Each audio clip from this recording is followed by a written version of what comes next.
C'est vraiment la résidence au musée Nicéphore-Niepce qui a structuré l'ensemble de ce travail et qui m'a déterminée à travailler sur le support de l'image.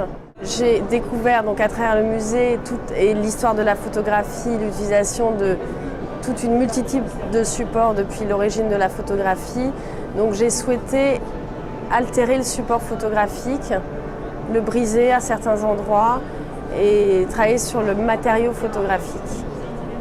C'était vraiment un désir d'expérimenter tous ces matériaux et d'aller jusqu'au fragment, parce que ce qui m'intéressait, c'était de travailler aussi sur le vestige photographique, de recréer comme une forme de musée archéologique de la photographie.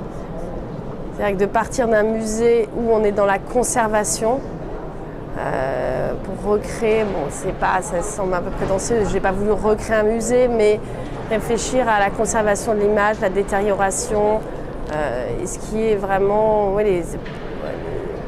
aujourd'hui, comment conserver ces images-là. J'ai utilisé toute une multitude de sources d'images. D'abord les images issues du fonds photographique du musée, les images de temples. J'ai pris aussi des photographies moi-même dans les grottes, certaines photographies de temples. Et j'ai aussi pris des photos qui venaient d'Internet. Et pourquoi avoir tiré dessus? C'est la déconstruction de l'image photographique, mais c'est aussi, en écho à la forme de violence contemporaine et à la destruction.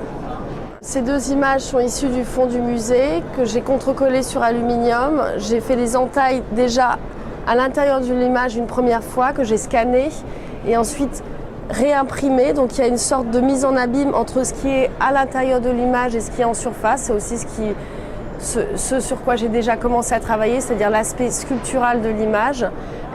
Ne plus savoir et créer un trouble visuel sur qu'est-ce qui est à l'intérieur de l'image, qu'est-ce qui est à l'extérieur,